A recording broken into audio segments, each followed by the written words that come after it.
para a gente entender o que faz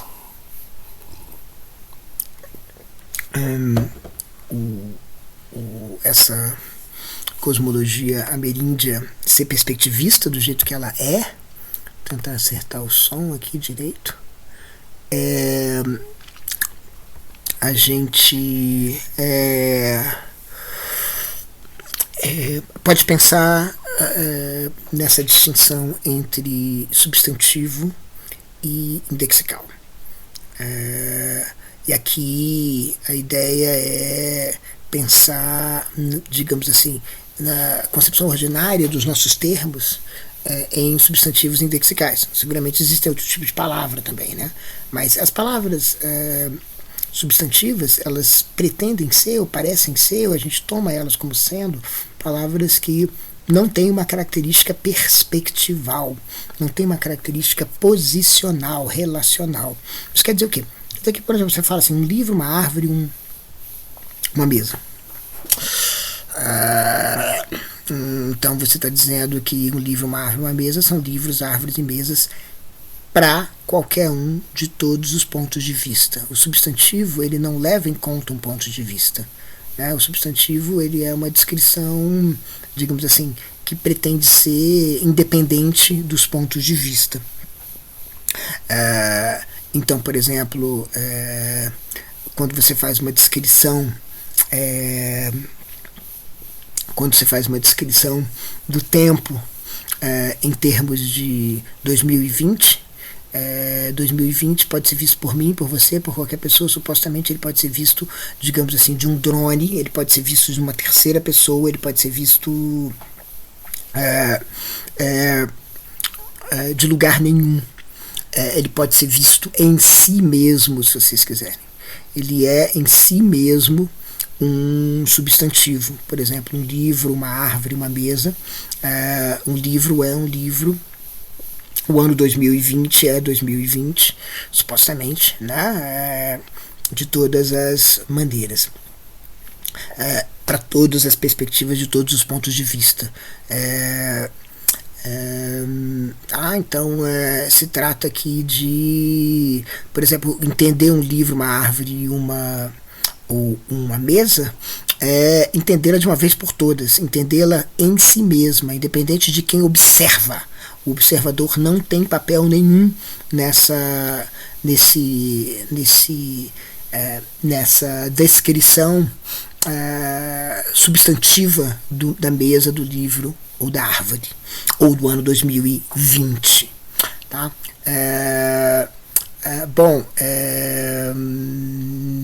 Alguém vai dizer, não, mas veja bem, o livro, a árvore, o ano 2020, a mesa sempre são também as nossas descrições, elas requerem, elas são contaminadas de uma posição, dos nossos, dos nossos conceitos, das nossas concepções, da nossa maneira de ver as coisas, das nossas teorias, né? Ou seja, digamos assim, né? Essas coisas, elas não são vistas em si mesmas, elas são sempre vistas para nós, né? Essa distinção é uma distinção interessante e importante também aqui, né? Porque, veja bem, quando a gente fala no para nós, a gente está separando, primeiro ponto, a gente está separando o para nós daquilo que não é para nós, daquilo que é em si. Então, ou seja, existe uma mesa em si, mas eu não posso alcançar essa mesa em si, eu só posso descrever a mesa para nós. Existe um 2020 em si, mas eu não posso descrever o 2020 em si, eu só posso descrever o 2020 para nós. Eu não posso descrever a mesa, a árvore em si, só a árvore para nós, o livro em si, o livro só para nós. Então, aqui é como se houvesse, portanto, um para si e sobreposto a ele uma espécie de segunda criação, uma espécie de projeção, uma espécie de outra coisa, ou, se vocês quiserem, coisa menor, como se tivesse a coisa em si mesma e um fenômeno tal como aparece para a nossa experiência, enlameada de conceitos, capacidades conceituais e de juízos sobre ela. Então é como se tivesse uma sobreposição de uma coisa em si sobre ela, um fenômeno. Isso é, digamos assim, utilizando os termos de Kant, que chamou essa distinção de distinção transcendental, a distinção entre aquilo que ele chamava de coisa em si, que é aquilo que a gente está, digamos, primariamente chamando de substantivo, e aquilo que é para nós e apenas para nós, que ele chamava de fenômeno. Então, o fenômeno da nossa experiência é um fenômeno que requer todas as nossas, que engaja as nossas capacidades cognitivas estruturantes da nossa experiência, que tornam a nossa experiência possível.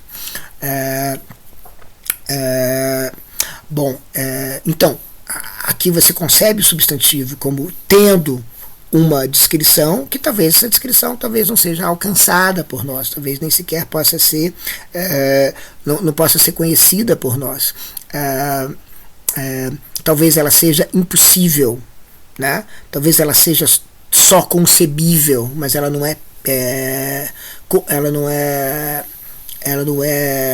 em absoluto acessível. A gente só concebe a distinção transcendental, como alguns dizem, né, lendo Kant, como o nome de uma impossibilidade, a impossibilidade de alcançar a coisa em si, alcançar, portanto, o substantivo na sua substancialidade, estando, portanto, a gente contaminada sempre de nós mesmos. Então, o objeto ele em parte visto apenas a partir de uma correlação com o sujeito, e esse termo correlação é um termo importante na filosofia do século XXI, porque correntemente, devido ao trabalho de um filósofo chamado Kenta Meyasu, a gente chama toda essa era que começou com Kant de a era do correlato, a era em que a gente só consegue acessar o correlato das coisas, a gente só consegue acessar a correlação entre eu e o mundo, e não o mundo ele mesmo. Tá? Então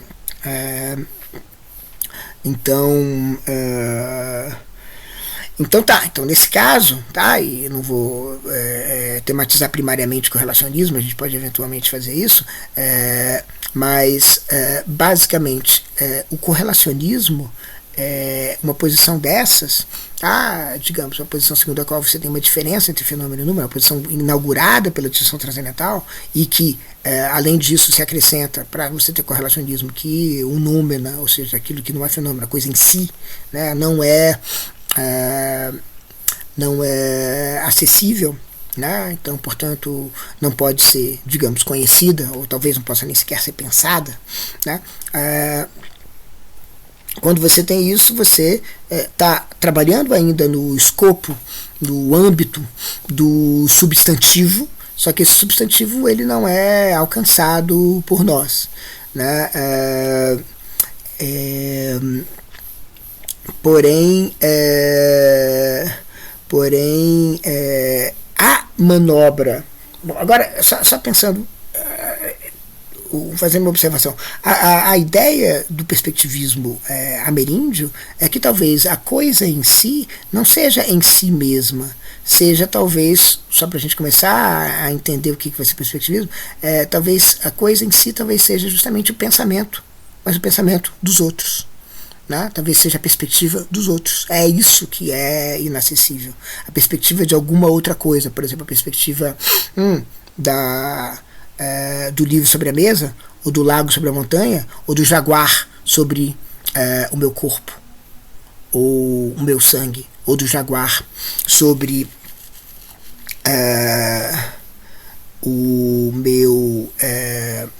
sobre a minha própria comida, ou o jaguar sobre os meus predadores. ou ainda, sei lá, o salmão sobre a folha de algodão. Bom, então é como se, de alguma maneira, quando você introduzisse as capacidades conceituais de um sujeito para pensar num substantivo que por si mesmo não pode ser acessado, você estivesse introduzindo alguma coisa de nosso, né? Alguma coisa de subjetivo, né? E que faria à primeira vista com que você não pudesse obter a coisa ela mesma, você pudesse simplesmente obter um correlato da coisa. Mas aí você faz uma espécie de bifurcação entre as coisas como elas são e as coisas como eu experimento. Eu experimento elas como a partir dos meus termos, dos meus conceitos, das minhas capacidades, da minha sensibilidade, das formas da minha percepção, enquanto as coisas elas mesmas elas são destituídas dessa subjetividade. Então é como se subjetividade e objetividade, portanto, se separassem e a gente visse as coisas dessa maneira. Agora veja que interessante. Quando a gente introduz o sujeito para produzir esse fenômeno, para produzir esse elemento que é parcialmente subjetivo, a gente está colocando na coisa um ponto de vista. Né? A gente está colocando na coisa um ponto de vista. Então a gente não está falando da árvore em si, a gente está falando da árvore para nós, a gente está falando do livro para nós, a gente está falando de 2020 para nós, a gente está falando do livro para nós, a gente está falando da mesa para nós, a gente está falando desses é como se a gente introduzisse um termo, uma coisa muito interessante, que é o nós, que é o quê? Que é um termo, um tipo de palavra muito diferente de um substantivo. Um tipo de palavra muito diferente de um nome, né? De como funciona o substantivo na nossa linguagem. Porque nós significa o seguinte: nós significa nós, enquanto nós estamos posicionados. Nós não somos nós de um ponto de vista de um drone, de uma terceira pessoa, de um ponto de vista de lugar algum. O nós, ele não é um substantivo, ele é um indexical. Tá? Então a gente introduz o indexical no rolê. O que faz um fenômeno é um substantivo contaminado de indexicalidade, portanto contaminado de perspectiva, portanto contaminado de indexicalidade, portanto contaminado de perspectiva, portanto manchado de perspectiva, manchado de perspectiva como? Por meio de um indexical. Então vamos lá, substantivos são essas coisas aí, que é como a gente normalmente concebe, independente do nosso conhecimento delas, né? A mesa, o ano 2020, a árvore e o livro. Então, essas coisas todas a gente concebe independente de uma posição, independente de uma perspectiva, independente de um lugar, de um observador. Beleza? Veja que interessante agora. Agora, existe um tipo completamente diferente de palavras, né? Que supostamente coexistem com essas. Né? Vamos começar assim, primariamente, a nossa vista à primeira vista parece contrastar completamente com essas. E essas palavras são as indexicais. Palavras como isso, ou isso aqui, ou até esse livro, né? Esse livro, ou até aquela árvore, ou então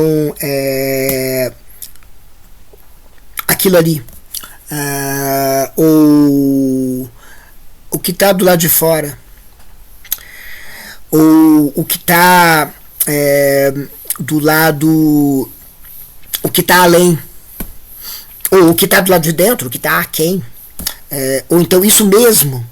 Então palavras como eu, agora, fora, dentro, mesmo, outro, são palavras indexicais. Então ele, ela, tá? São palavras indexicais, palavras que dependem de uma posição. Essas palavras são palavras, portanto, que funcionam de uma maneira, são conceitos ou unidades de pensamento que funcionam de uma maneira muito diferente dos substantivos. Então aqui, por exemplo, em vez de falar de 2020, a gente falaria de este ano. Só que quando eu falo este ano, quando eu penso esse ano, se este ano é pensado por alguém que está no ano passado ou no ano que vem, este ano significa uma coisa muito diferente de 2020. Beleza? Entende a coisa? Ou seja, o perspectival aqui é central. Beleza? Então, veja, é como se a gente tivesse, portanto, uma unidade de pensamento que tentam invocar as coisas como elas são, independente da nossa relação com elas, e unidade de pensamento que invocasse as coisas como elas são, dependendo da nossa relação com elas.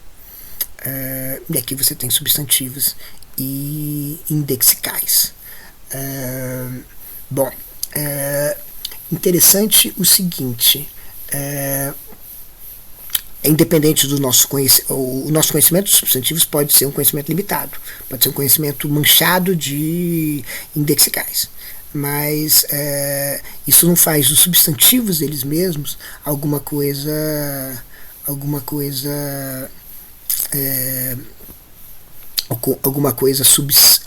indexical.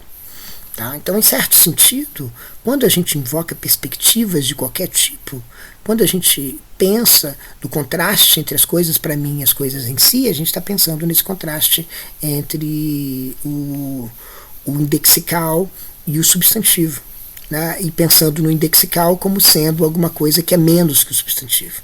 Mas por quê? Porque a gente considera que a realidade, ela mesma, ela é composta de substantivos. Percebe? Então isso que eu chamo de substantivismo, a ideia de que a realidade ela é composta de substantivos. São substantivos que fazem, digamos assim, compõem a mobília do mundo, a mobília do universo, compõem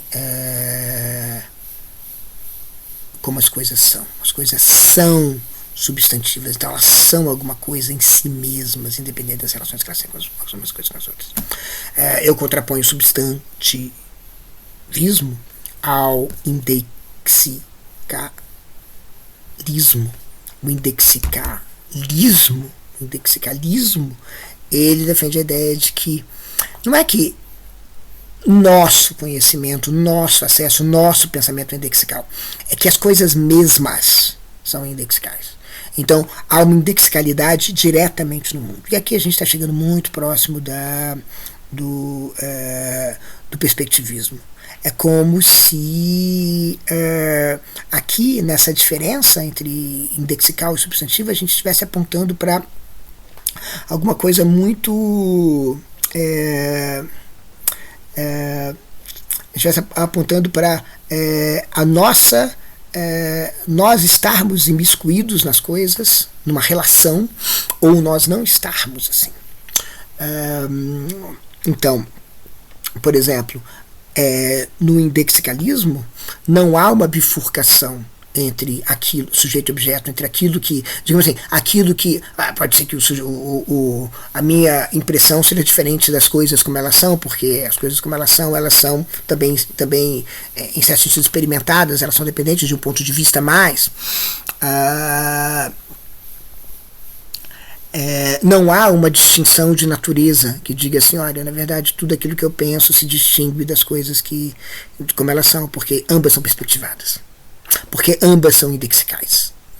Tá? Então, a indexicalidade do meu pensamento, ela é um sintoma, ela é um exemplo da indexicalidade do mundo, e não uma exceção à indexicalidade do mundo.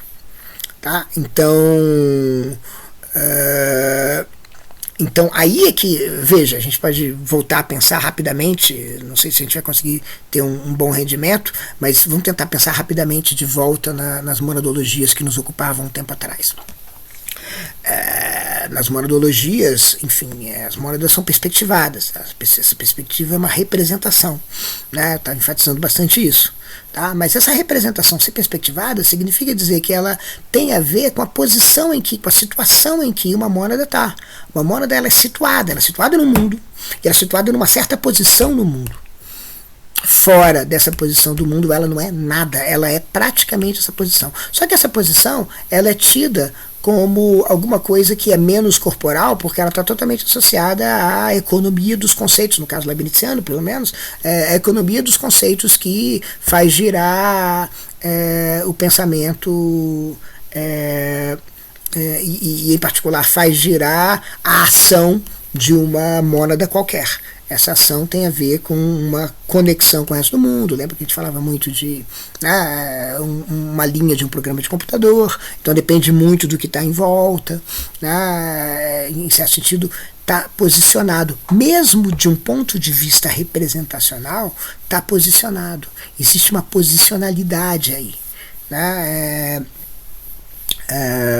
A diferença talvez seja que essa posição é uma posição numa economia de descrições, de conceitos, de descrições do mundo, que, por sua vez, veja você, e isso talvez fique um pouco complicado de entender à primeira vista, ainda está pensando em termos de substantivos e não de indexicais. Ainda está pensando em termos de quais são os substantivos que estão em uma mônada, quais são os substantivos que estão em outra mônada, e esse quebra-cabeça é articulado de tal maneira que as coisas todas se conectam como de fato num quebra-cabeça. Né? Então, o indexicalismo ele entende que não há senão uma posição, ou seja, a perspectiva ela é dada por uma posição. Aquilo que mais uma vez está na epígrafe daquele texto do Perspectivismo e Multinaturalismo na América Indígena, do Viveiro de Castro, que é do Whitehead, né? Aquela epígrafe do que importa é o corpo do observador.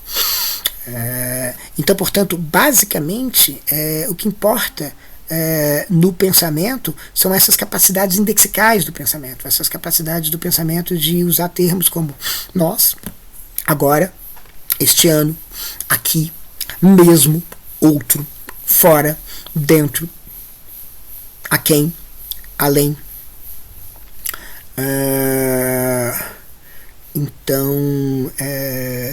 Então é isso que dá uma qualidade de perspectiva. Então, por exemplo, o perspectivismo ameríndio ele é tudo pensado em termos indexicais. Ele é pensado em termos em termos da indexicalidade, né? Em termos em termos de que as coisas elas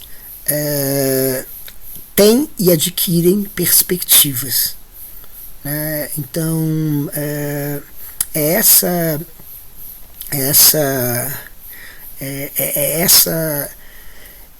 diferença de pensamento que vai fazer com que o perspectivismo conceba que não tem substancialidade, não tem alguma coisa que é o que é porque está num certo porque é assim, né, para todos.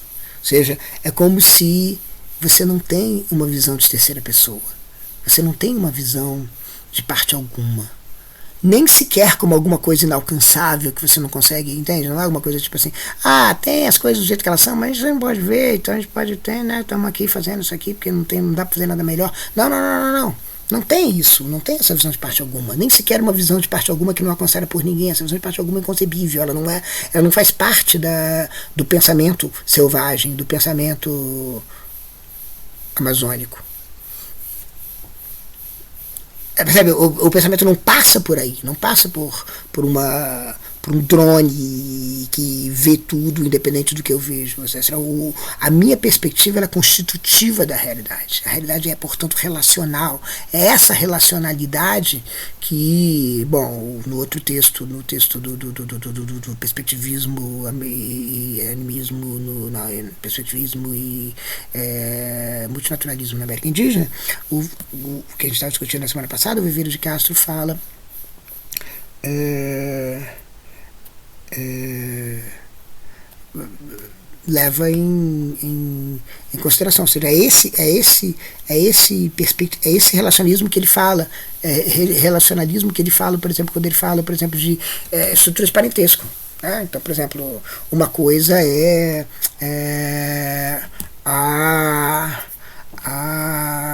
vamos lá, uma coisa é dizer, falar, por exemplo, dar uma descrição. É difícil pensar no substantivo puro, né? Porque a indexicalidade sempre se miscui no meio do processo. Mas, por exemplo, você falar do nome de alguém, isso também é um pouco complicado para facilitar, né? Então, o nome de alguém. Então, por exemplo, o nome de uma pessoa, por exemplo,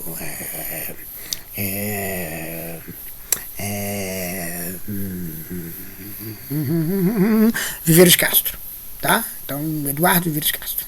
E aí você pensa assim, Viveiros de Castro para uma pessoa é um tio, para outra é um primo, para outra é um avô, para outro é um neto, para um outro é um bisneto, para um outro é um filho, tá? Para um esposo, para outro é um cunhado. Então tudo isso são relações que são relações indexicais. Né? Então quando você fala assim, o Viveiros de Castro é o tio de tal pessoa. Bom, isso também não é substantivo, porque isso já está indexicalidade. Então, as relações, esses termos relacionais, eles são termos que dependem de uma posição de alguma coisa. Então, por exemplo, quando você fala agora, ou este ano, em vez de falar 2020, você está dependendo da posição que você está. Sem essa posição que você está, você não entende o que é agora, o que é agora. Certo? Aqui agora falar agora, você vê esse vídeo daqui a 2 dias, você não tem nem ideia de que agora é agora. Ou seja, você tem que voltar àquela posição, você tem que ter referência àquela posição. Quando você descobre que, por exemplo, uma descrição substantiva que você estava dando de alguém que, por exemplo, um exemplo que existe na literatura, né, de um filósofo chamado John Perry, você entende quando você olha para alguma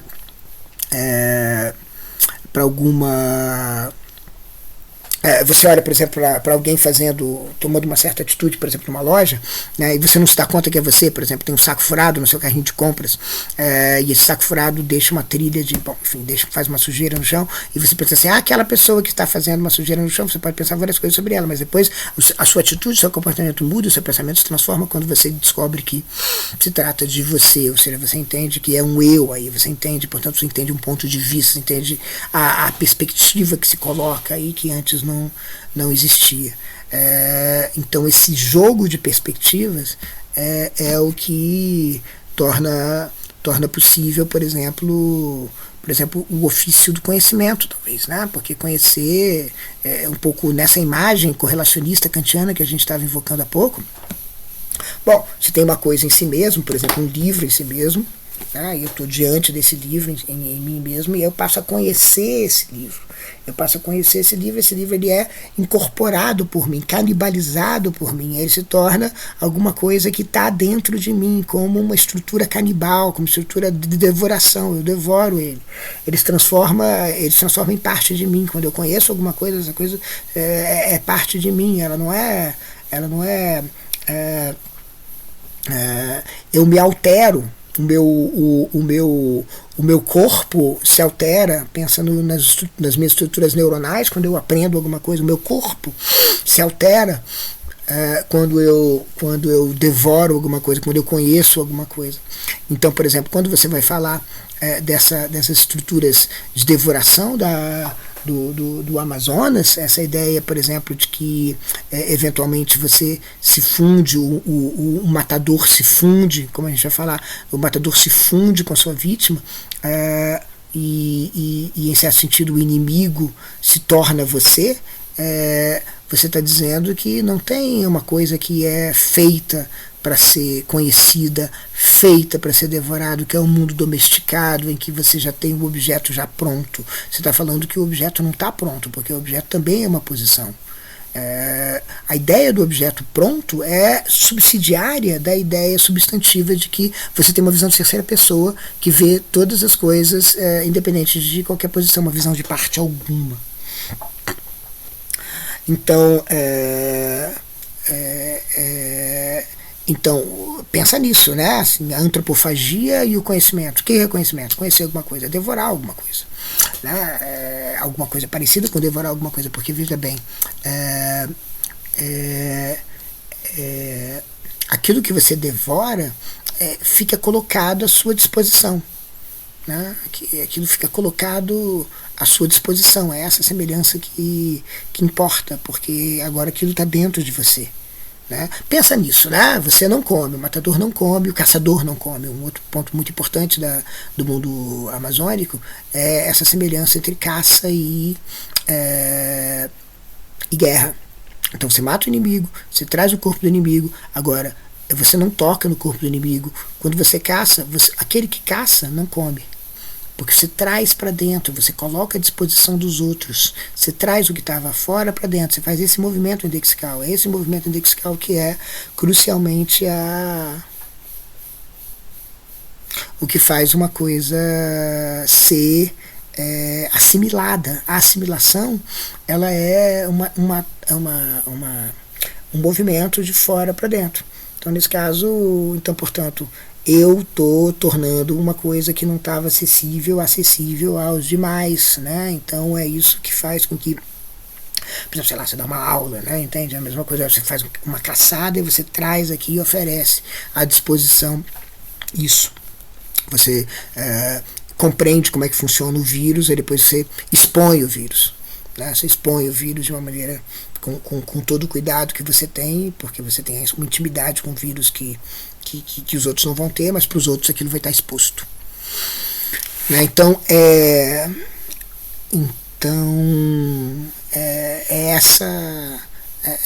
esse o caráter, sei lá, antropofágico, se vocês quiserem, do conhecimento. Que é, portanto, um movimento indexical. Né? O indexicalismo não é uma coisa alheia à antropofagia. O perspectivismo não é uma coisa alheia à antropofagia. E isso porque, justamente, você está falando de um contexto em que caça e guerra são coisas muito, muito parecidas. E aquilo que você caça e aquilo que você guerreia são igualmente humanos naquele sentido importante, né? Ou seja, lembra, né? Naquele sentido de que mesmo se eu considero os animais como animais e não como humanos, eu considero, e por exemplo os jurunas entendem assim de um ponto de vista não xamânico, mesmo assim, mesmo nesse caso, eu entendo os animais como aqueles que podem pensar em si mesmo como sendo humanos, ou seja, eles têm uma perspectiva na qual eles são humanos. Então eu entendo uma outra perspectiva, eu acesso uma outra perspectiva. E esse é o problema em todo caso, sair da sua correlação. Sair da sua correlação do ponto de vista amazônico é sair da sua correlação do ponto de vista amazônico é sair da sua perspectiva. É justamente um movimento xamânico, é um movimento de você atravessar, é um movimento que acontece, por exemplo, também quando você caça, quando você, por exemplo, é um matador, a perspectiva do outro. Isso é um ponto importante do texto do Eduardo, desse Imanência do Inimigo, que é assimilada por você. Por que você assimila os cantos do inimigo? A gente vai falar sobre isso. Por que você assimila o canto do inimigo? Porque o canto do inimigo ele é dado para você e você canta o inimigo na sua voz. Porque você está querendo assimilar precisamente a perspectiva do inimigo. Você está tendo uma outra perspectiva. Senão, qual é o sentido? Né? Vocês querem ver? Vocês leiam.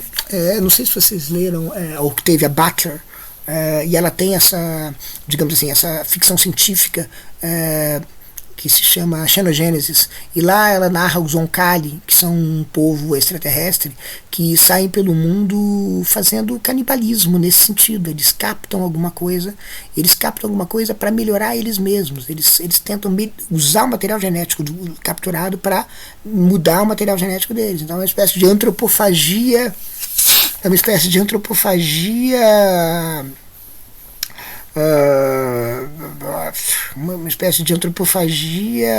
genética, percebe? Então eu capturo alguma coisa genética para poder mudar a minha genética.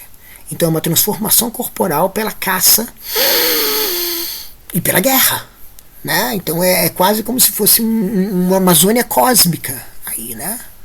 Uma Amazônia cósmica, porque basicamente você não tem mais outra coisa a não ser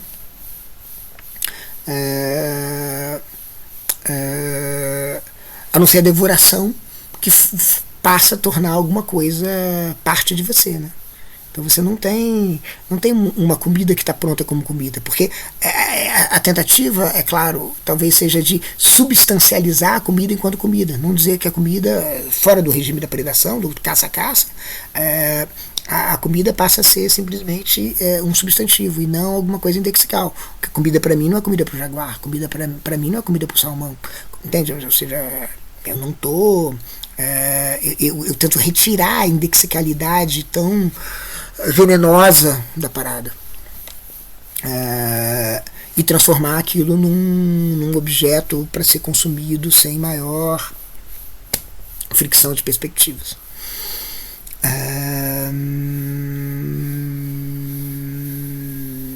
Então é isso que então faz a diferença entre o perspectivismo e o substantivismo, porque o substantivismo ele vai justamente dizer não, as coisas são estabilizadas numa substância, ou você se esforça para fazer isso. O perspectivismo não faz isso. Então o perspectivismo ele vai simplesmente dizer o canibal ele devora, e essa devoração é que é justamente o momento de passagem para uma outra perspectiva. Por exemplo, como no Matador é a passagem para a perspectiva do inimigo.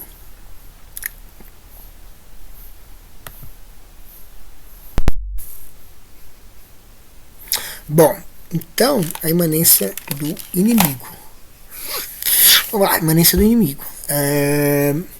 Então, nesse estudo sobre os Arauetê, que são pouquíssimos, né? A gente fala nos Arauetês, grupo de 200 pessoas. Tá assim essa diversidade cosmopolítica no Brasil. Bom, enfim. Então, a questão primeiro, os inimigos, os espíritos que moram no céu são os inimigos. Eles se vestem como os inimigos, eles se pintam com tinta de genipapo como os inimigos, mas eles são a nossa cara, são uma espécie de síntese, de engolimento, de devoração entre os Arauetês e os seus inimigos. Tá, então a questão eles são também canibais. O Eduardo Vieira de Castro fala aquilo que era uma sociologia, ele diz, aquilo que do ponto de vista tupinambá era uma sociologia uma sociologia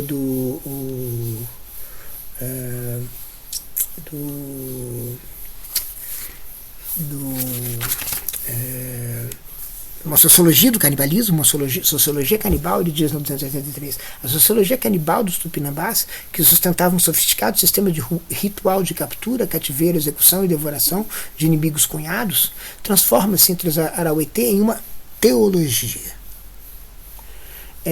e uma escatologia, que mesmo se sempre marcados pela linguagem da afinidade e do canibalismo, mostram um rendimento institucional inferior à sua riqueza ideológica. Bom, enfim, o que importa aqui pra gente é o seguinte: então esses Mai, eles são justamente esses inimigos espíritos. Os deuses são como inimigos, ele fala no 270. Porque tratam os mortos Arauetê, isso é uma coisa muito importante, os mortos Arauetê, não demais, como alguma coisa que eles devoram como inimigos, porque eles são antropófagos, eles comem cadáver. Agora veja bem, eles tratam como se fossem inimigos, os Arauetê, eles são os inimigos particulares dos Arauetê, escolhidos pelos Mai para serem inimigos deles. Os Arauetê são um povo escolhido pelos Mai, que são devoradores de Arauetê e de nada mais que Arauetês. Tá? Então, Os deuses são inimigos porque tratam os mortos arauetês, que não são mais os humanos, arauetês são humanos vivos, arauetês, mas são os mortos, arauetês que como se estes fossem os inimigos. Inimigo de inimigo, inimigo é indexical, é perspectival, é posicional, é relacional, tá? Inimigo não é um substantivo. Bom, eles os matam e devoram. Mas o fazem porque eles fazem isso num contexto de guerra, porque os mortos comportam-se como inimigos frente aos deuses. O morto recente é um ser feio, sujo, mesquinho, como a gente vai ver, não um cadáver de um matador, mas um cadáver de uma pessoa normal, um arauetê normal, que não é um matador, um não matador, né? Uma pessoa que não é um moropinã. Os não moropinãs, quando morrem, formam cadáveres que são feios, sujos, mesquinhos e cheios de rancor por terem morrido. Interessante, né? Ou seja, cheios de rancor por terem morrido. Eles morreram e têm muito rancor disso. Cheios de rancor por terem morrido. Ou seja, a morte não é uma coisa que é tomada pelos humanos como uma coisa de boa, né? Então, você chega lá assim, eu morri, o que vai acontecer? Bom, você trata aquilo que você encontra como um inimigo. Ao chegar ao céu, as almas masculinas, a gente vai falar sobre isso, são acolhidas pelos Mai com demandas insistentes de presentes preciosos. As almas femininas com favores sexuais, com exigência de favores sexuais, ou seja, são tratadas como inimigos. Como os mortos são sempre muito avaros, recusando-se a estabelecer relações com os Mai, essa turma lá de cima, aí eles acabam mortos. Tá? Então, o que são os deuses? Os deuses são os nossos devoradores. E aí é interessante porque eles são descritos também como se descreve os jaguares. São uiare, comedores de carne crua. Ou seja, são os inimigos. Os deuses são os inimigos. Se os deuses são os inimigos, os deuses não são nossos amigos, eles são os inimigos. Nossos deuses estão contra nós. Tá? Os deuses estão sistematicamente contra nós. Os nossos deuses estão sistematicamente contra o que a gente faz. E eles, em última instância, são os canibais, são os que vão nos devorar. Então, os antropófagos estão lá em cima, e eles são os deuses, e eles vão, em última instância, nos devorar. Mas aí aparece uma figura muito importante, que é mais importante que a figura do xamã, que é a figura justamente do Moropinã, que é justamente do matador. Há poucos matadores hoje entre os arauetês, depois do contato diminuíram muito, muitos foram exterminados, mas existe essa ideia de que algum dia, de verdade ou não, todos os homens foram Maropinã. Bom, o que acontece com o Maropinã? O Maropinã, ele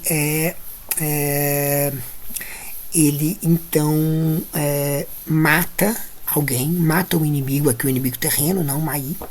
Ele mata o inimigo terreno e essa morte é muito complicada, né? Porque afinal de contas o inimigo, e essa ideia da imanência do inimigo é que o inimigo é sempre uma vítima, o inimigo é sempre engolido, o inimigo não é uma coisa exterior que fica exterior, é uma espécie de devoração como é o conhecimento, como a gente estava dizendo. O conhecimento é um engolimento.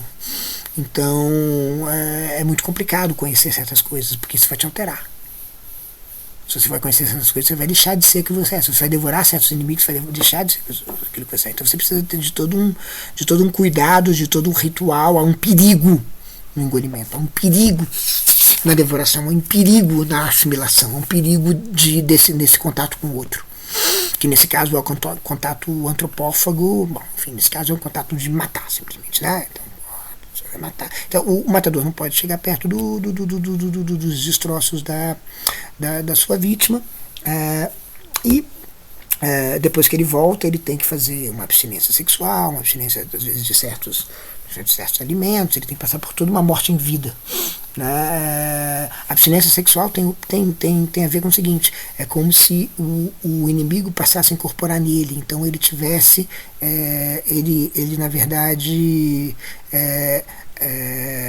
o sêmen dele se tornasse, portanto, o sêmen do inimigo que agora ejacula em seu corpo. Então ele tem que passar por um tempo de transição. E aí ao momento eles são inimigos, eles são raivosos, né? E aí vai mudando os sonhos, né? E então o matador ele vai buscar os cantos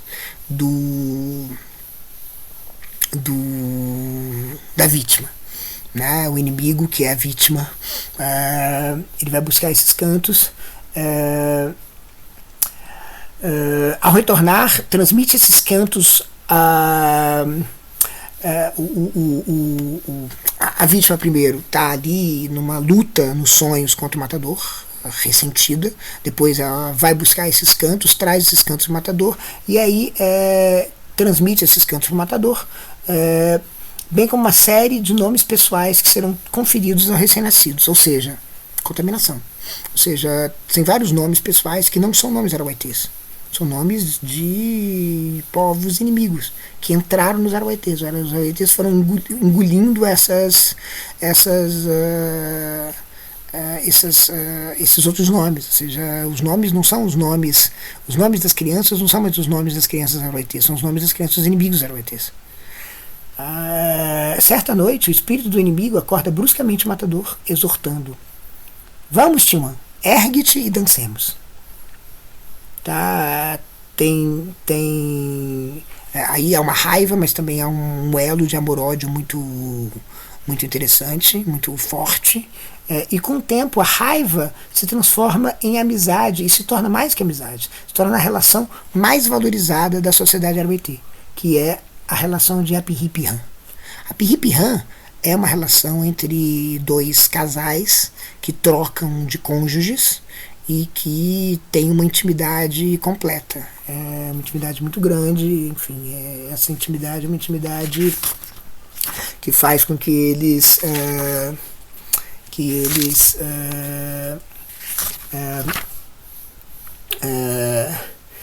por exemplo, são parceiros obrigatórios nas danças coletivas, e eles fazem expedições juntos, como se fossem casais de amigos, mas de uma grande intimidade. Pronto. E aí você entende a questão sexual, porque afinal de contas é como se os sêmen se misturassem nessa mistura típica dos Apihipihã. Então a relação vai se transformando. A relação que era uma relação de hostilidade, de um que matou o outro, se transforma numa relação de incorporação.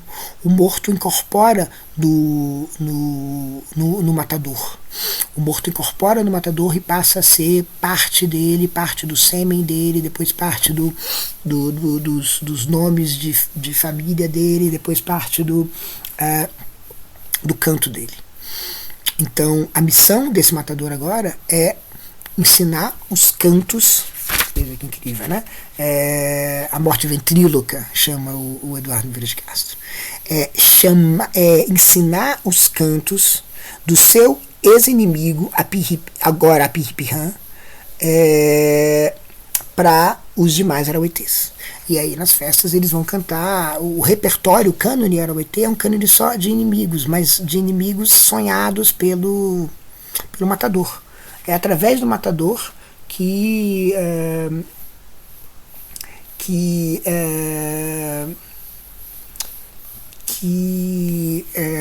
os cantos chegam.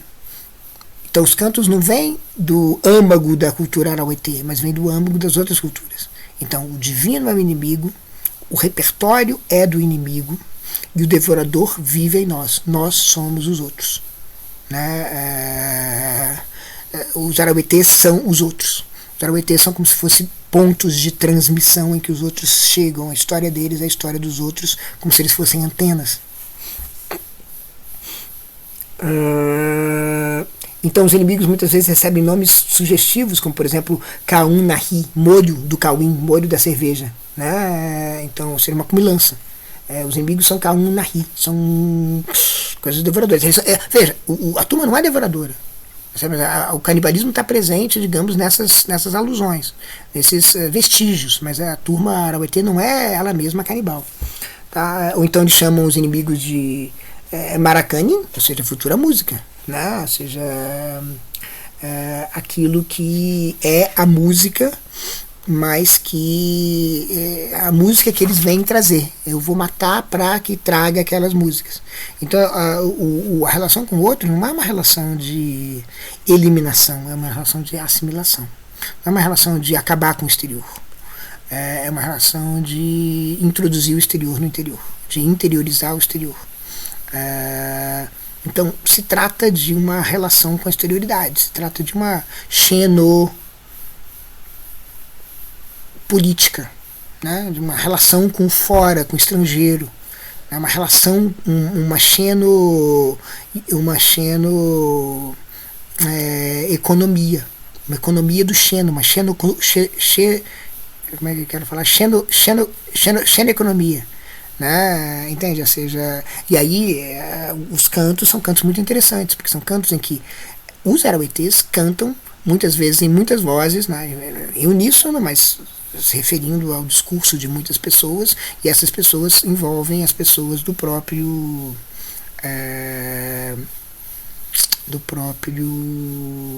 dos inimigos que ensinaram aquela parada. Então, por exemplo, pensa na segunda, que está na 277. O Falcão Tatá se rejubila, disse a Cotinga, e o Eduardo diz o seguinte: olha, na verdade, são expressões muito simples, né? 4 a 8 versos, repetidos dezenas de vezes, um ritmo binário, uma linha melódica monótona.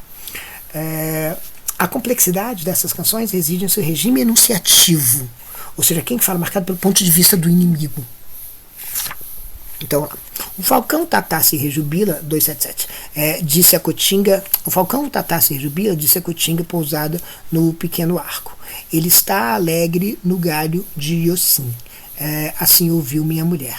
A taquarinha se desvia, ela se desvia de nós. A taquarinha se desvia de nós. Ela se desvia do nosso caminho, assim conversava minha mulher.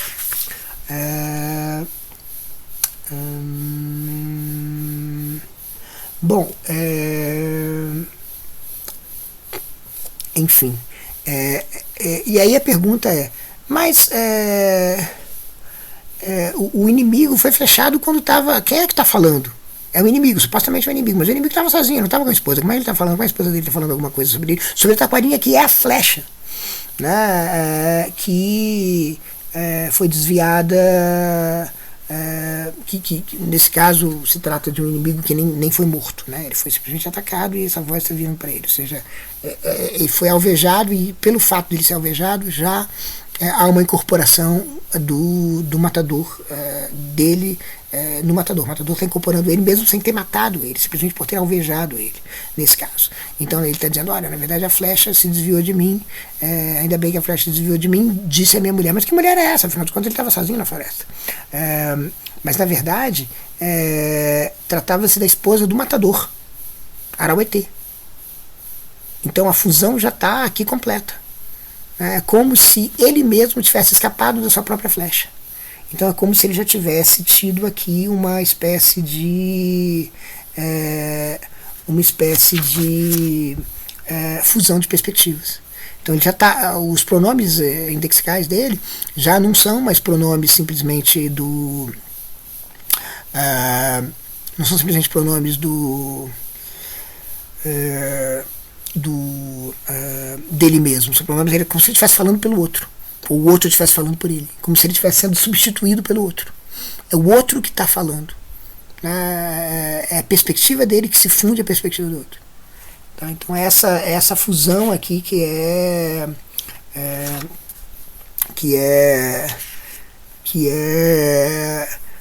o que acontece, né? E aí o que acontece com o matador?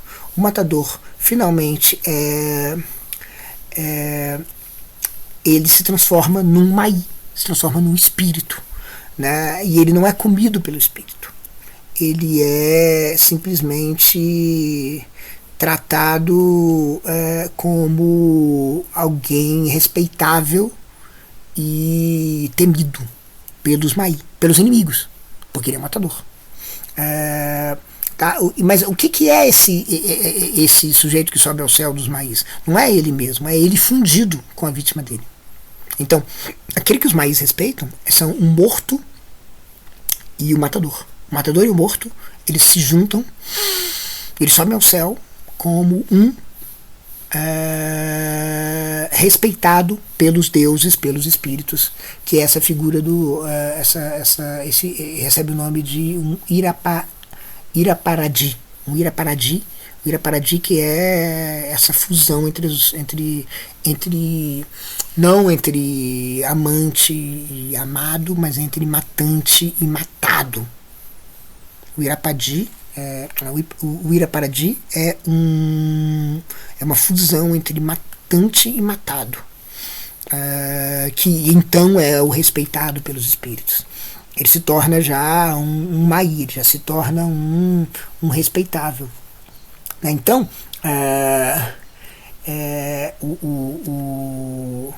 o Viveiros vai comentar, essa capacidade de se ver como o outro, o ponto de vista que é talvez o ângulo ideal da visão de si mesmo, parece-me a chave da antropofagia tupi-guarani, do grupo, o Arauetê desse grupo, os Arauetê são desse grupo. Então, e aí tem a questão toda, porque os matadores são homens, né? Do ponto de vista feminino, as mulheres Arauetê são só comida de maíz, porque elas morrem e vão virar comida, porque os que não são comidos são simplesmente os matadores que se fundem em Iraparadi com suas vítimas, né? Então as vítimas e os matadores, eles são os mesmos, né? Então, e as mulheres não têm essa fusão, as mulheres não têm essa qualidade xamânica, percebe?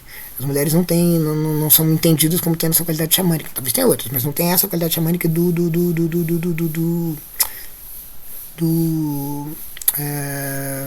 matador. E aí essa imagem de masculinidade, matador e tal. E o matador, mas a masculinidade não é aquele que vence o outro e elimina o outro. O matador não vence e elimina, o matador vence e se funde. E mesmo se não vencer, se funde. Ele sempre se contamina, ele é o contaminado, ele é uma antena. Ele é a antena Arauetê, que os Arauetê são eles mesmos antenas, porque meninos e meninas vão ser criados com os nomes dos inimigos. Tem essa história toda, né, que é comum a toda a visão amazônica. Ele fala dos mundurucus que pintam, ou seja, que o cadáver dos inimigos é apresentado como um deles, né, uma espécie de integração, síntese, assimilação. Ou, por exemplo, os tupis quinhentistas, que ele fala, que preparam, vestem a sua vítima antes de devorá-los com eles mesmos, antes de matá-los com eles mesmos, com as roupas, com a figura deles mesmos, né? Então, justamente, esse elemento que veja, isso significa um certo respeito pelo inimigo, né? Agora, a questão que aparece lá por volta da 290, precisamente na 290, é justamente a seguinte: a relação de predação, portanto, é uma relação de constituição da subjetividade, né, da subjetividade através do outro, como é o conhecimento, como é você engolir uma música, como é você engolir um livro. Tudo que você engole te transforma, e quando você faz antropofagia, isso te transforma num outro que tem uma outra perspectiva humana e do humano. Mas na 290, o Eduardo então comenta: o que exatamente é assimilado quando se assimila o inimigo? Os etnógrafos da Amazônia mencionam recursos simbólicos muito variáveis, que estão longe, aliás, de serem mutuamente exclusivos em cada configuração cultural. Nomes, já viu cantos, a gente já viu substâncias espirituais, energias vitais, identidades, rostos, princípios de individuação, assim por diante. Se poder retomar aqui uma argumentação desenvolvida, eu digo simplesmente o seguinte: para além das substâncias ou princípios mais ou menos reificados que cada sociedade ou cada etnógrafo recolhe, né, porque também depende do sujeito também que está recolhendo, que também está fazendo antropofagia, quando ele está fazendo a etnografia dele, quando ele está capturando alguma coisa do povo, aprendendo alguma coisa do povo, porque aqui também se trata de uma né? Se trata também de uma antropofagia, se trata também de um canibalismo. Independente disso, penso que o que está em jogo, em última análise, é a incorporação de algo eminentemente incorporal, a posição mesma do inimigo. O que se assimila da vítima são signos de sua alteridade, e o que se visa é essa alteridade como ponto de vista ou perspectiva sobre o eu. Uma relação. Tá, então então é isso que é assimilado. Que assimilado e veja que interessante. Não se trata de dizer que o inimigo ele é inferior porque ele é devorado, que é a visão de quem está no topo, né? O drone, a visão da terceira pessoa seria a visão de quem está no topo de uma cadeia de predação. Né? Então você diz assim, os colonizados, os assimilados, os exterminados nos genocídios da história branca são pessoas racializadas, são pessoas inferiores, portanto. Né? A racialização é um jeito de inferiorizar aquilo que você come, então aquilo que você devora. Então, você devorar, destruir você destrói o ruim, você não destrói o bom, você destrói e aí você vai se tornando todo esse cemitério, né, que os brancos vão se tornando à medida que eles vão devorando aquilo que eles consideram, enfim, ruins, inferiores e mortos, né. Então o conceito de raça não tem papel nenhum aqui. O conceito de raça da maneira como os brancos assimilam, utilizam, né. Então, justamente, longe de implicar, ele diz no 291, um tratamento do inimigo como coisa, o devir do par matador-vítima, né, o devir do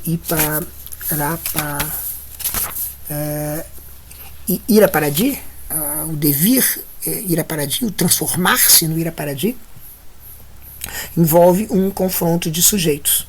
Não certamente não certamente ao modo de uma conexão, uma dialética entre senhor e escravo, mas simplesmente uma dialética entre senhores.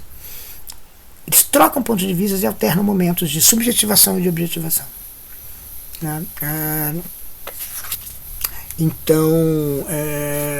Então se trata de se suplementar, de adicionar alguma coisa do inimigo. O inimigo não é simplesmente alguma coisa para ser destruída, mas é alguma coisa que você fagocita, que você traz para dentro. Né? E trazer para dentro significa, no caso, não estar mais na mesma perspectiva, não ser mais o mesmo. Agora você é outra coisa, porque você agora já tem essa outra perspectiva similar dentro de você. E esse é o elemento xamânico do matador do Iraparadi. É uma transformação do corpo, né? Ou seja, uma conversão numa outra coisa. Você vê as coisas de uma outra maneira porque você, de alguma maneira, engoliu, sem ter engolido. Não tem canibalismo aqui entre Oral e ETs, mas tem todo um resquício de canibalismo. Os maís são canibais, os maís são canibais, os matadores se fundem como quem engole a sua vítima, mesmo que a vítima não morre. O matador, portanto, recebe esses cantos deles, e com os cantos e com todo o procedimento que faz com que o matador se torne eventualmente um deus imortal, um devorador e, portanto, canibal.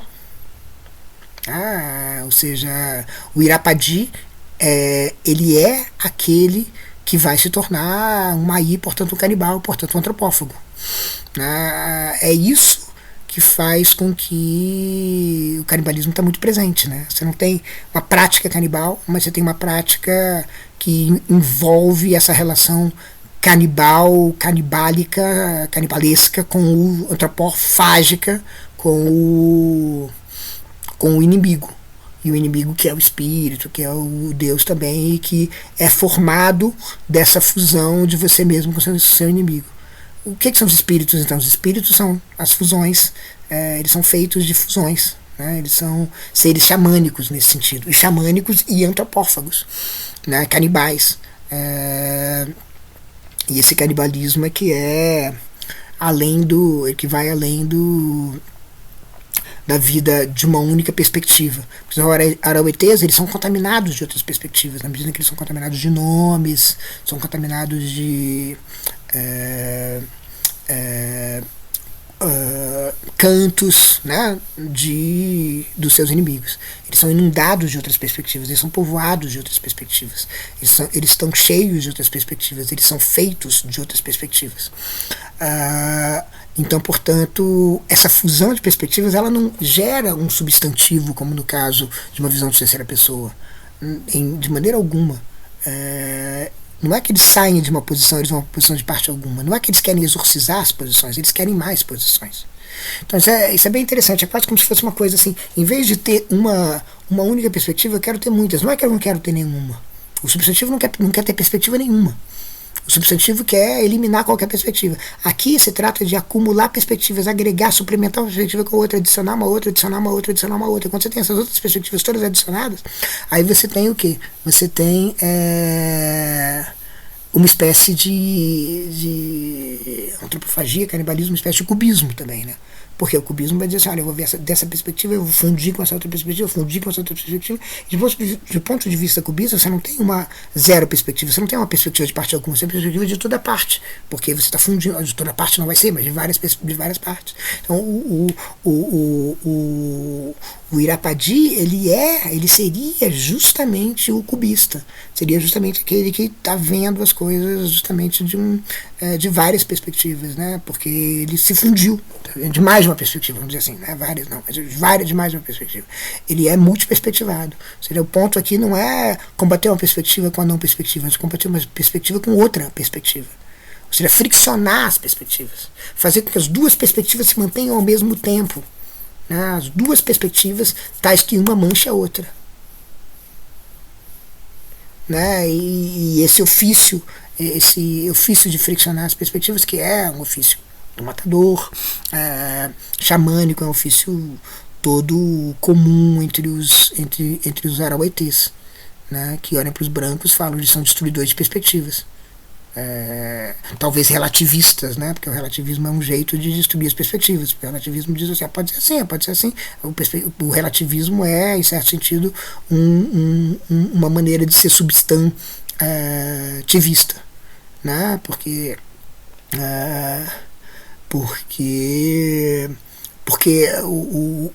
a perspectiva, a situação, a posição de quem observa absolutamente desaparece na relatividade das coisas, né? A verdade é entendida como relativa, e não a relatividade como verdade, a relatividade da relativa posição à indexicalidade, ao pronome e à relacionalidade.